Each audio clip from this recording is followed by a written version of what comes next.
you. My name is Whitney Yadrich. I live at 9620 West 57th Place. In the interest of transparency, I want to make sure that everyone knows that I am running for the Ward 2 seat for City Council this November. To follow up on the Climate Fee and Dividend Trust Fund program, when we look at things like these programs, we talk about climate change on a very global scale. I like to do what I call Mike TV it. It's a reference to Willy Wonka and the Chocolate Factory. Mike TV goes into the machine, he breaks up into thousands of pieces and comes back down right in front of you in a very digestible way that you can understand. So we're thousands of miles from a coral reef. We are even further from polar ice caps, though I'm sure if we were close to them, we would definitely keep the streets cleared of any ice and snow. But we aren't unaffected by a lot of the changes that are happening.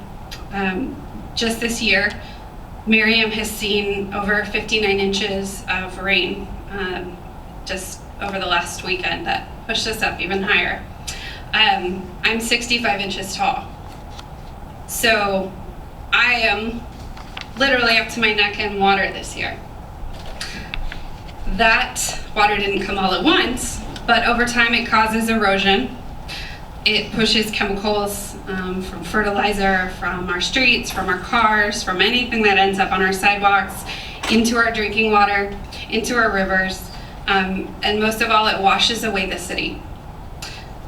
Out yesterday, I was talking to some of my neighbors, and in their backyards was evidence of erosion.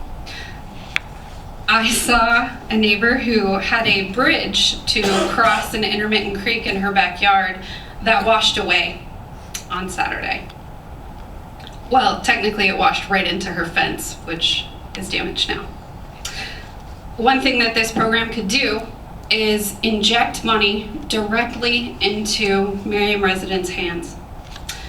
We have 11,000 people, but that doesn't mean that this program wouldn't do incredible things for our city. Essentially, we can call it what it is, which is a tariff on carbon emissions that goes right into our pockets and helps our residents fix things on their property, on their private property, that are caused by erosion, that are caused by intermittent creeks, that are benefited from rain gardens and from rain barrels, and harvesting the one natural resource that really ends up in our backyards.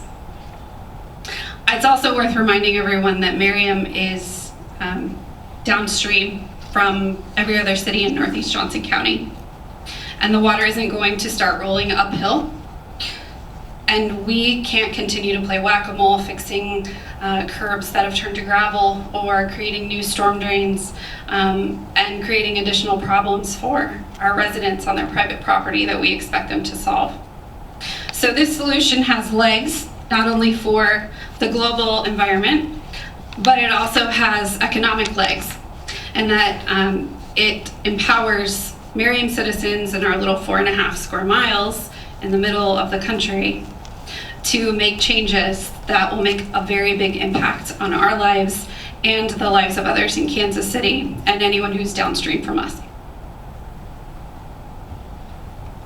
Thank you very much.